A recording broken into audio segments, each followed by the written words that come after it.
What is happening, everybody? Welcome into Locked On SEC. On today's show, tomorrow is officially SEC Game Day, kind of, as Vanderbilt gets things started for the SEC. What can we expect in their opener against Hawaii? We'll discuss it with Andrew Allegretta, the voice of the Commodores. Also, we're going to catch up with Vandy linebacker Anfernee Orji as he's looking to have a monster senior season tackling guys in the SEC. And we'll go around the conference. Any clarity on the Auburn starting quarterback or Alabama starting corners? Also, who to keep an eye on at LSU, Florida, who's making noise. Locked On SEC starts right now. Locked On SEC, your daily podcast on the Southeastern Conference. Part of the Locked On Podcast Network, your team every day.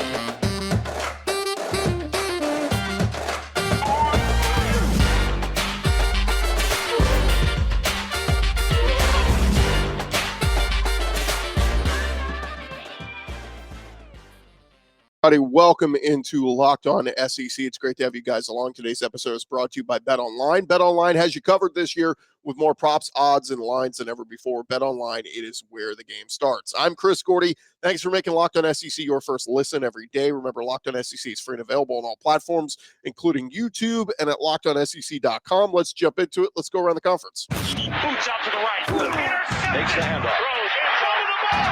What a catch! Around the conference. And we start over at Alabama as Nick Saban still doesn't know who his starting cornerbacks are going to be as Alabama kicks off in a week against Utah State. Saban told reporters this week there are 4 or 5 guys vying for those starting spots. He said there's a lot of competition. Can't tell you who the starters are, but we can take a look and try to guess, right? Obviously, they lose Jalen Armour-Davis, Josh Jobe. Saban will have some leaders there like Kool-Aid McKinstry, who you think is going to lock down one of those spots. And the other spot, it's really a battle between Kyrie Jackson and Eli Ricks. Now, Eli Ricks has been banged up. Some reports maybe he was having trouble adjusting to the new scheme coming over from LSU, adjusting to the Alabama playbook. They also have redshirt freshman Terrion Arnold as well. Saban added, hopefully the competition is making those guys better. So we'd expect Eli Ricks is going to play a lot of football for LSU or for Alabama this year. The question is, will he start at that corner spot opposite Kool-Aid McKinstry? We'll see. Now, as for wide receivers, Kobe Prentice making a lot of noise. The true freshman did not enroll for the spring semester like a lot of Alabama's recruiting class did, but he's had a great training camp according to On3 Sports. Saban said, I think he's shown promise with his quickness playing in the slot. I think his opportunities have increased since JoJo Earl got hurt, and he's taken advantage of that. Now, the other guy that everybody is hoping, or Alabama fans are hoping as a big year, the Louisville transfer Tyler Harrell, one roadblock standing in his way. He missed time at training camp with a sprained foot. Nick Saban said, first of all, he had a sprained foot for a while, so he wasn't able to practice all the time. But now probably the last scrimmage in this week, he's starting to get more reps. I think he's starting to get more confident. I do think he's a guy that, because of his speed, can help us. I think he's got to continue to make progress, and we're certainly working with him, and he's had a great attitude about doing it. Harrell was a star for Louisville last year with over 500 receiving yards and 6 touchdowns, leading receiver on the team in that category. So he will join Georgia transfer Jermaine Burton, along with, of course, Kobe Prentice and other guys there, Trayshawn Holden and others as well, trying to make a name at that wide receiver spot for Alabama. Meanwhile, over at Arkansas, defensive lineman Taylor Lewis has reportedly entered the transfer portal. He was a JUCO transfer who originally joined the team over the summer, got his JUCO start at the College of the Canyons in California. He was highly sought after when he took the leap from JUCO, selected Arkansas over the likes of Auburn and others, so we'll see where he ends up.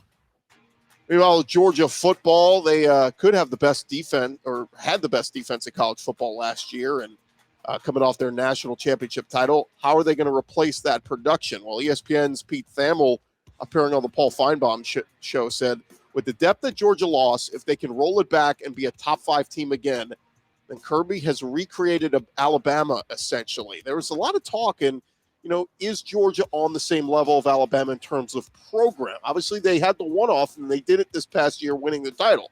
But keep in mind, LSU won a title just 3 years ago in 2019 and had a dramatic drop-off. Now, Kirby's recruited very well.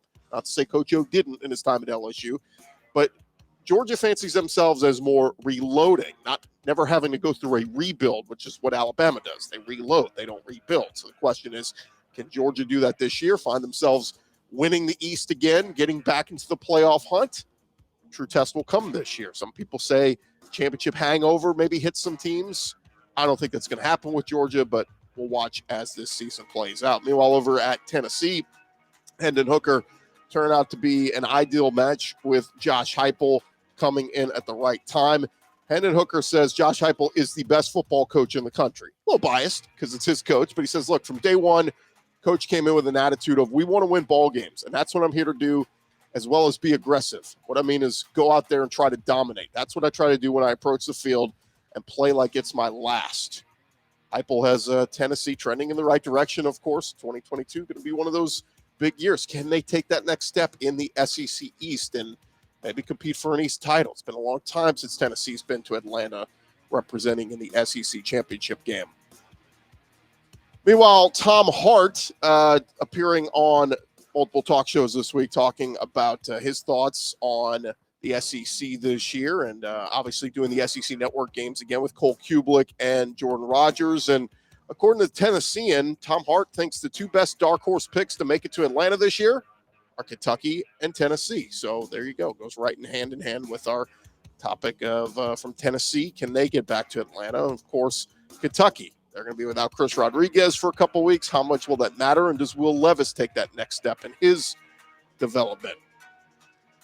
Meanwhile, over at Ole Miss, they're going to look a lot different. A lot of new names on that roster. One of their offseason acquisitions was former Louisville wide receiver Jordan Watkins, who faced Ole Miss around a year ago at this time. His versatility is something he uses to his advantage and is an element he believes is going to help him long term. Watkins told On3 Sports, coming out of high school, I kind of think I saw myself as a Swiss Army knife, kind of somebody who can do a little bit of everything, play outside, play the slot.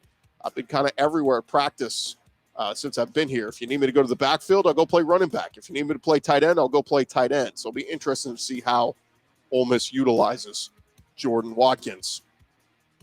Meanwhile, over at Florida, athletic director Scott Strickland said, University of Georgia seems committed on continuing the annual rivalry game in Jacksonville past their current contract. He said, my counterpart at the University of Georgia, Josh Brooks, seems committed to keeping the game in Jacksonville based on our conversations because of the tradition and the fact that the schools benefit financially from having the game there in Jacksonville. The current contract for the cocktail party expires after the 2023 season. Now, Caleb Douglas is a guy who was a three-star recruit when he got to Florida, but Billy Napier is noticing some flashes out of him throughout their scrimmages. He said, I think we're excited about Caleb's upside. This guy is 6'3", maybe some change, weighs close to 200 pounds. He's got some unique traits. I think the things that are required to play receiver, he is making progress. Gators have a nice receiving core this year led by their junior big body, Justin Shorter. Over at Texas A&M, high hopes for Jimbo Fisher, and ESPN's David Pollack says Jimbo Fisher has not had talent like this like he has now. There's a difference when you stack two top three classes on top of each other and the number one class in the country the year after. Every coach in America will tell you that's kind of hard to screw up. It's kind of hard to screw up that grade of talent. Look at Kirby, look at Nick, look at Dabo. Consistently, they're great coaches. Don't get me wrong. It ain't like they're missing with their talent year after year after year. So high praise there from David Pollack and high expectations for Jimbo Fisher continue at Texas A&M. Meanwhile, over at LSU, Malik Neighbors, a name that is a guy who's making a name for himself outside of their wide receiver, Kayshawn Boutte. Neighbors coming off a solid freshman year, 28 catches for 417 yards and four touchdowns, and he has been one of their standout performers throughout training camp. A lot of people think he can be one of the next big names at wide receiver at LSU. And lastly, over at South Carolina, we know that Shane Beamer and company, they've got a big issue on their hands. Sir Big Spur, their on-campus mascot, his name has expired, and the university has decided to pick a new name. The university's legal team advised against using the old name Big Spur. So their marketing director looking for suggestions for the new name for Sir Big Spur. If you got a suggestion, reach out to South Carolina and let them know. There's some out there on social media. You can check them out. Lastly, Vanderbilt. We're getting you set for Vandy at Hawaii this weekend. They're an 8.5-point favorite. I'm giving you our pick right now. We're taking Vandy minus the points. We're all jumping on the Commodore bandwagon this weekend. Vandy minus 8.5. Let's roll into week 0. Thank you guys for making Locked On SEC your first listen every day. Coming up next, we're going to talk with the voice of the Commodores, Andrew Allegretta, and get a little bit of a scouting report for week 0 Vandy at Hawaii. But first, I want to remind you, BetOnline.net is the fastest and easiest way for you to check in all your betting needs. You can find all your favorite sports and events at the number one online source for odds, lines, and games, and that is BetOnline. And of course, they're giving you that line right there, Vandy, minus 8.5. And again, when do we ever take Vandy over a touchdown favorite? Rarely ever, but I think this is a case where, as we'll talk with Andrew Allegretta here in just a second, I think you jump on it. And BetOnline is the one that's giving you those lines. They'll have you covered with all the lines for week 1 of the SEC next week as well. They continue to be your top online resource for all your sports wagering information, from live in-game betting, scores, podcasts. Head on over to BetOnline today. You can do so on your mobile device.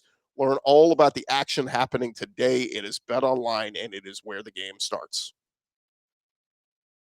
Run along here on Locked On SEC and getting you guys ready for the start of the college football season. And Vanderbilt going to be one of the first teams from the SEC to get things underway, albeit far from home. They're going out to Hawaii to start their season, playing Hawaii out there in Hawaii. And one guy that I think is just absolutely miserable about having to make this trip to just a despicable place like Hawaii. That's Andrew Allegretta. He is the voice of the Vanderbilt Commodores, and he joins us now. Andrew, what's going on, man?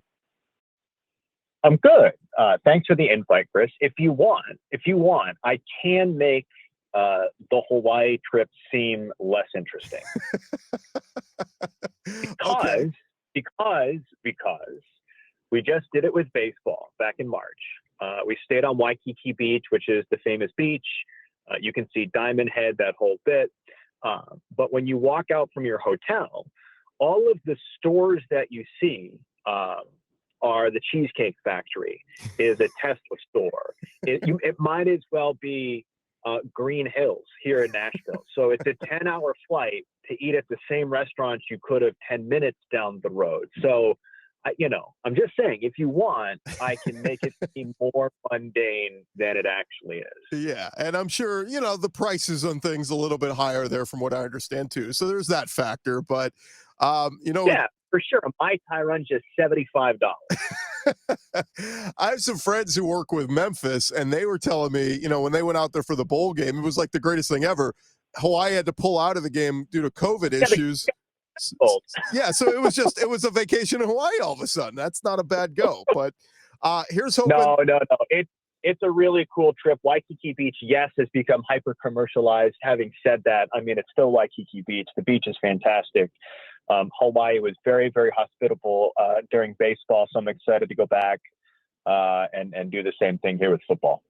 Yeah, it's going to be a lot of fun to watch this game. And again, excited to see, Vanderbilt of all schools to get the SEC season underway. Let's start here, Andrew. You came to Vandy a little over a year ago.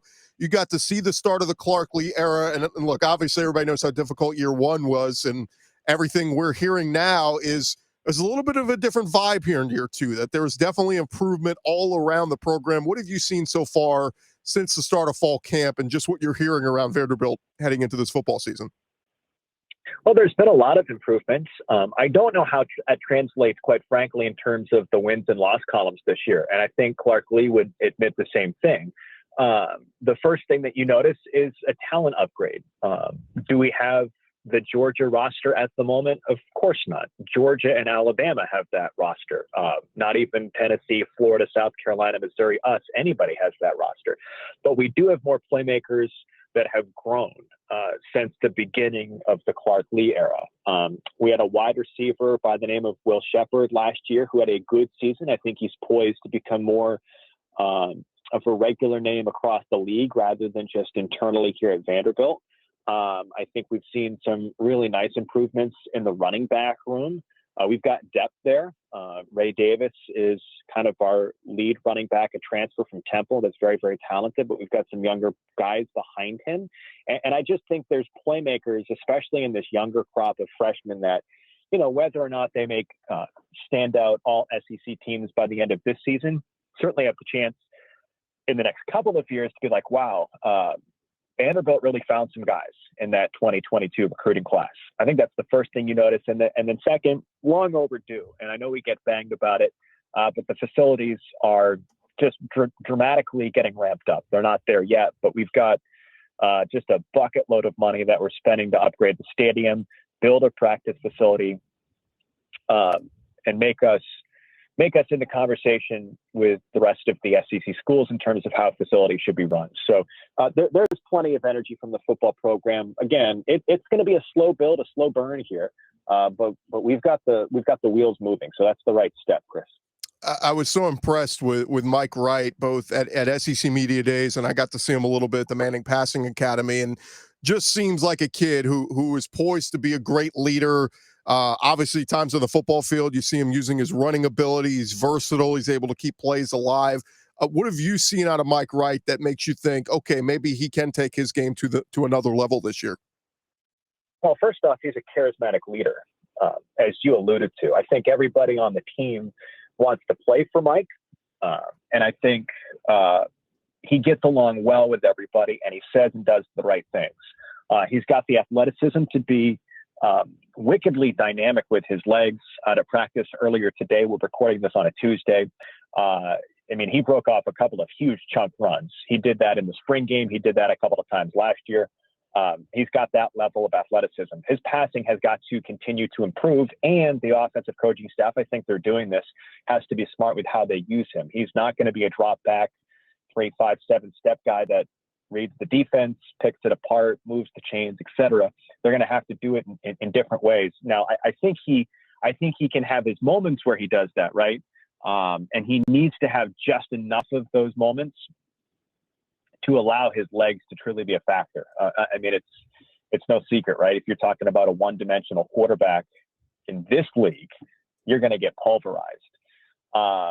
So he's going to have to show that. They're going to have to scheme game plans for him. And I think they, having gone through an off season with the idea that Mike is probably going to give them the best chance to be successful, that gives them the runway to game plan for him, practice with him, and establish that comfort level to make him the best version of himself as a starting quarterback. Again, he's not going to be Stetson Bennett or whatever. He's not going to be certainly a Joe Burrow from a couple of years ago. But I think they have a better grasp on how to make his skill set work efficiently. We saw Coach Lee put together a really good recruiting class this last go. Already some of those freshmen turning some heads. I know people I've talked to said Daniel Martin has looked good, and also added some guys through the portal. You know, when you get a linebacker from Clemson like Kane Patterson, I know he's a guy that people are talking about. Any of the new additions, whether freshmen or transfers, stood out to you so far? I think those two names are certainly two to think about. I'll give you two others. Somehow, someway offensively, Jaden Mcgowan is going to be a factor. He's a quote-unquote small-ish wide receiver. He's probably in the he would feel like a slot guy to you just based on his height. But I think he can do more on the field. He is freakishly fast, probably one of the fastest guys on the team already as a freshman, a kid out of South Carolina. So number 16, Jaden Mcgowan, pay attention for him. Again, whether it's this year or in years to come, he's a pretty special guy, and he's made an impact already. He's running with the first teams. And they like this guy by the name of Darren Agu, and we're all kind of working our way through the pronunciation of his last name. It's A-G. But my understanding at the moment is Darren Agu. And he's an edge rusher.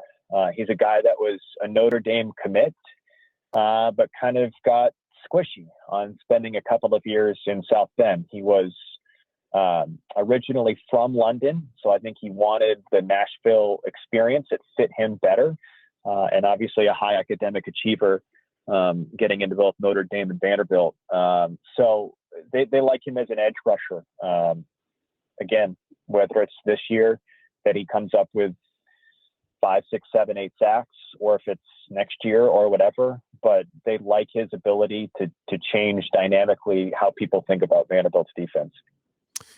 We talked about it. It's been a tough go. And look, it just, when you're building something, these things take time. But that said, this first game, when we look at the schedule and see the brutal run of the SEC schedule, we look at this game against Hawaii and we say, this is a winnable game for Vanderbilt. Not saying they should win, but this is a game that they can put a W in the column in week 0 and get this thing started off on the right foot.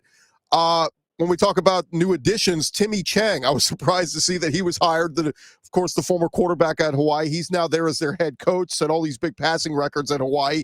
Have you started diving into this Hawaii team yet? Do you know anything about what their biggest strengths are? I think the thing that you figure out as you dive into Hawaii is that nobody knows what's going on.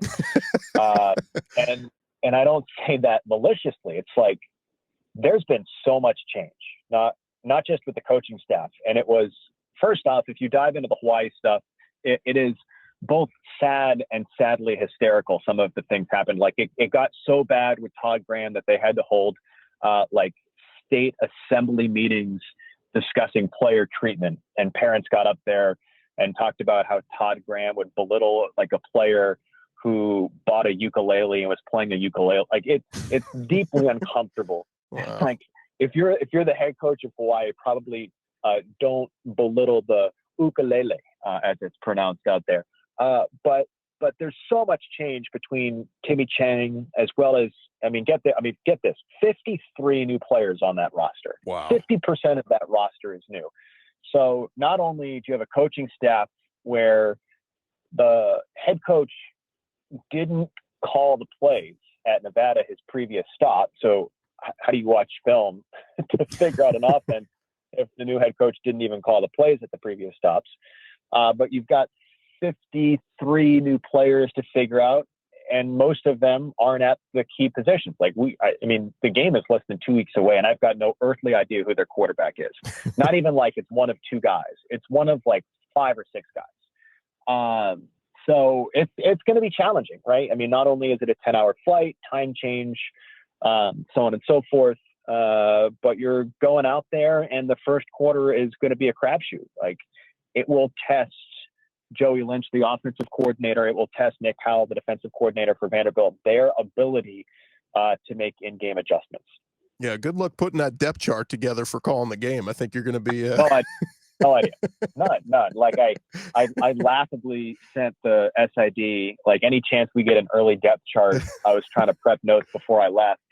And it was like, nah, no chance. We'll hand it to you on game day.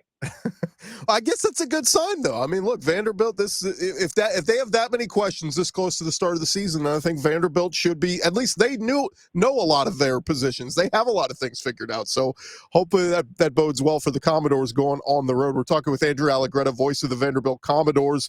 Anything surprise you about your first year calling SEC football games on a regular weekly basis?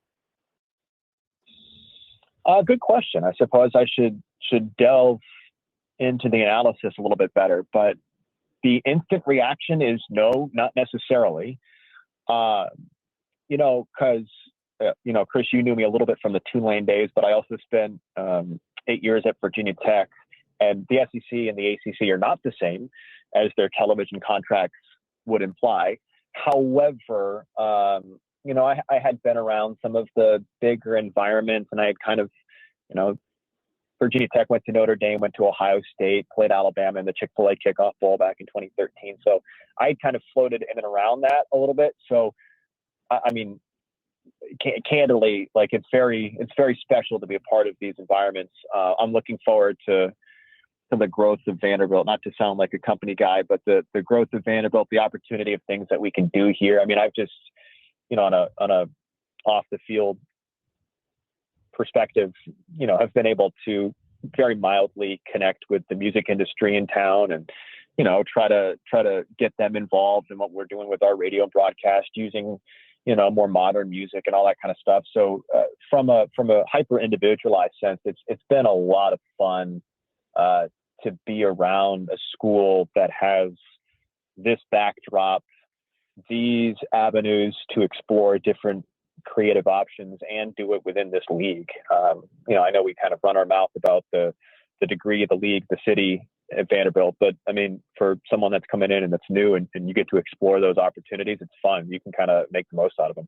Yeah, last one for you. I know you got to call baseball games. Vandy, made the postseason, didn't have enough gas to get out of that Corvallis regional, but what was it like getting to call SEC baseball games? Because, man, some historic venues you get to go into and some really, really loud crowds across the SEC baseball world.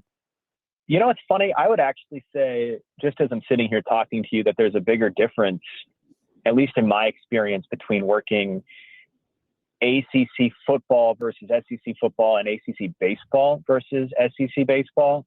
SEC football is still like, there's nothing like a Georgia, Alabama, Florida, Tennessee, all that kind of stuff. But the discrepancy between the passion of going to South Carolina, going to Arkansas last year, and how that compares with traveling with Virginia Tech and going to Boston College, going to Notre Dame, going to Pittsburgh for baseball games. That's night and day, both in the stands and quite honestly on the field. The level of talent in this conference is mind bending. Not only what we were able to produce, we had a first round draft pick in Spencer Jones, who went to the Yankees. And certainly everybody knows about the history of Vanderbilt baseball from Dansby Swanson to David Price on down. But what else you're facing in this league? I mean, goodness gracious, the talent that Arkansas had, at the risk of getting Tennessee too much credit, Chase Dolander, who was their starting pitcher on a Saturday, I felt like Jack Leiter last year watching him was the most dominant college baseball player I've ever seen. Chase Dolander's performance here at Hawkins back in April was creeping close to what Jack Leiter could accomplish. I mean, a fastball that's 97, 98, 99 with a wicked slider that he can run from the upper 80s to the low 90s and manipulate the shape of it. I mean, goodness gracious, the talent is through the roof. So I had a blast with it. I'm just trying to get back to Omaha with that crew. Well, there's no doubt there are going to be multiple SEC teams there once again in Omaha, as there typically are every year. But, man, when Texas and Oklahoma get to the conference, it's just they might as well just call it the SEC Invitational, because it just feels like every one of those teams is getting there every year. He is Andrew Allegretta, voice of the Vanderbilt Commodores. Andrew, enjoy the tough assignment of returning back to Hawaii and, don't have too much fun out there. We'll be fine. Thanks, Chris. Andrew, thanks again, man. We appreciate it. Take it easy. All right. That is Andrew Allegretta of the Vanderbilt Commodores. Appreciate him joining us, and does a fantastic job there on the call for Vandy. More right after this. Going along here from SEC Media Days, and always fun to catch up with a guy who's playing in the SEC and a guy who is hoping for a big senior season. Anfernee Orji, linebacker from the Vanderbilt Commodores. How's it going, man? Excited. What's your offseason been like for you? It's been intense, a lot of training, mentally and physically. We've just been trying to reach our goals this offseason, just trying to get bigger, stronger, faster. Also learning the game more, just trying to learn more ball. So it's been fun. I know you led the team with 93 tackles last season, started all 12 games. You were top 12 in the SEC in total tackles. What's a season like that? I mean, is it put wear and tear in your body? Like, what's Sunday like after a big Saturday physical game in the SEC? Yeah, during season, especially Sundays and Mondays, my big focus is recovery mentally, recovery physically. So I just want to get in the training room, get in the cold tubs, roll out, stretch, all that. Just make sure any little tweak on my body, I just want to make sure I get it fixed. So recovery is a big thing. Also mental recovery, just like watch the film, learn from it, and also just take a break, like take small breaks away from ball, just beating myself a little bit, just relax. You had some changes on your coaching staff this offseason. Your position coach, linebackers coach Nick Lazinski. What do you like about him so far? He's intense. Yeah, he's intense. But I love him already. Like, me and him are really close already. I go to his office, we talk, hang out, we can talk ball, we watch film, go out to eat as a position group. And he's really just been a great addition to the linebacker brotherhood we have. So it's great to have him. You have a new DC as well, and Nick Howell spent several years at Virginia prior to Vanderbilt. What's his system like so far, and how different is it from last year? It's not too different, but I always say ball is ball, so maybe different terminology, but when it comes down to it, ball is ball, so just excited. But he's super intense. Like, never done a pursuit drill that hard that he's put in, but it's been fun just learning how to just really exhaust yourself playing football. It's been really fun. I look at the projected starters on this defense, and I see a lot of seniors. There's a lot of experience there. Your front seven could be all seniors, several seniors in your secondary too. How much can that experience help you guys this season? It just helps us, like, because we played the game before, so it also helps us teach the young guys when they get ready to play, so they know what to expect when they enter the game. So just having experience it's good for us people on the field for anticipation, but also to help the younger guys build up to get them on the field early as well. It's been a rough couple of seasons in your time at Vanderbilt. I think I calculated in the games you've played in 3-22, but wins have been hard to come by. What does this team need to do to turn that thing around this year and pull down some more wins? I feel like it's a mindset thing. Just coming to every game, just fully believing that you can win the game, just fully believing you can dominate. So just I feel like that mindset has grown this offseason with training, mentally, physically. So I feel like we're getting ready to play with a dominant mindset. We should go into games attacking, not on defense mode. You have some freshmen that could really help you guys this season, be some impact guys. I heard some good things about linebacker Daniel Martin in the spring. What did you see from him? Yeah, that's my guy. I love him. He's exciting to watch, watch play. Just seeing him learn the game more and more, and really fill out his body with off-season training, strength staff. It's just exciting to see. He can really be a force for us next year and in the upcoming years. So I'm really excited to see him play. You also have a transfer coming in from Clemson, a guy who's playing a lot of big games in Kane Patterson. What'd you see out of him? He's intense too, big, strong guy, can move, loves to hit. So he brings a new intensity to the linebacker room, new mindset. Just love having him around. And he knows ball. He's an older guy like me, so just having him around to pick his brain, he gets to pick my brain. Just talking ball has been a great opportunity to have him. Talking with Vanderbilt linebacker Anfernee Orji, your older brother got to play. You got to play with these past seasons. He got his degree, decided to transfer to Campbell to finish his football career. Are you going to miss having him around? Yeah, I mean, I've gone to school with at least one of my brothers since all my life except for 8th grade. So it's gonna be weird not having a brother right next to me, but I'm excited for him. It's a great opportunity for him, and I'm gonna miss playing with him, but I'm excited to see what he does at Campbell. What do you like most about Coach Clark Lee so far? I just like that he's a Vanderbilt guy, so he's been in our shoes directly, so you can really see that he's really focusing on the players. Like, he's a real players guy. So, and in my opinion, he's one of the greatest linebacker minds in the country. So just being able to pick his brain about ball just has been a great opportunity for me.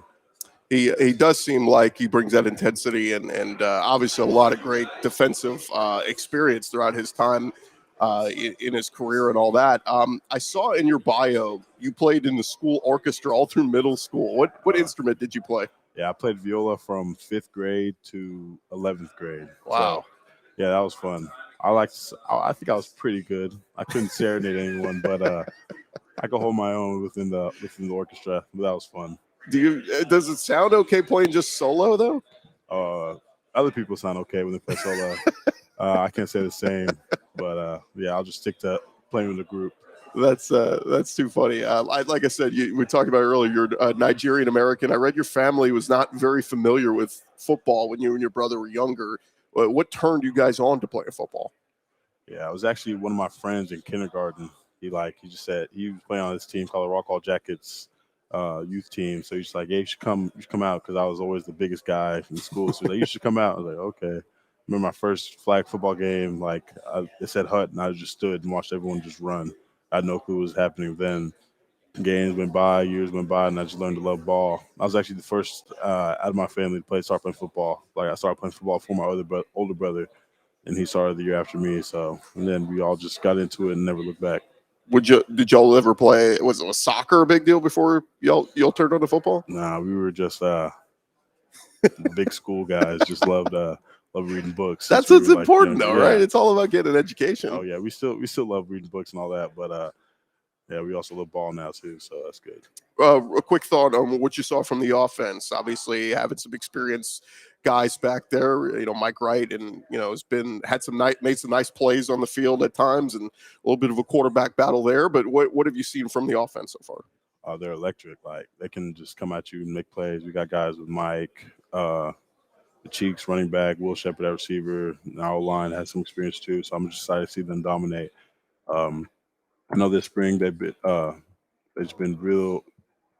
attacking us like this. They were attacking us this spring, so it's exciting to see that real dominant an offense with a dominant mindset. So I'm excited to see them play in the fall. You guys start the season off before a lot of other people do, and you get to take a road trip out to Hawaii. It's a cool trip to make, but it's also kind of like, man, it's a business trip. So like, you don't even really get to enjoy Hawaii. Have you ever been? I've never been, but I feel like we can still enjoy Hawaii because we're going to play football, not just so I think wherever we go, just have the opportunity to play ball. That's always fun. So I know a bunch of guys decided to go to Hawaii. Feel like, we can go to the beach, all that. Like, I want to play ball. So no, it is. It's a funny situation there. You're gonna be surrounded by beaches and all that. It's like, we're gonna go play a football game. Do you kind of like that though, playing a week earlier than everybody else? Yeah, it's kind of fun. All eyes on you. So it's a good opportunity. Just exciting. I think everyone wishes they could play a little early. So it's good to have the opportunity to play sooner. All right, that's going to do it for this edition of Locked On SEC. We got you fully ready for Vandy at Hawaii. Our thanks to Anfernee Orji. Our thanks to Andrew Allegretta. We'll be back on Monday. It'll officially be game week in the SEC. We'll recap what Vandy does out in Hawaii. And, of course, we'll be getting you set for the Thursday night game with Tennessee in action. And then all the rest of the SEC happening on Saturday. We'll have LSU on Sunday night against Florida State. So we got tons of stuff to discuss throughout the week. Make sure you're subscribed and watching us either on YouTube or listening to the podcast version, wherever you get your podcasts, iTunes, Spotify, wherever you are. We got your teams every day covered right here on the Locked On Podcast Network. And again, thank you for making us your first listen every day. You'll make your second listen. Check out some of our other great podcasts all along the Locked On Podcast Network, covering everything from Auburn to Texas A&M to Florida to Georgia, Alabama. We got you covered. Just search Locked On in your favorite school, and you'll find that podcast. I'm Chris Gordy. You guys have an awesome Week 0 weekend. We'll talk to you next week, getting it into SEC Game Week.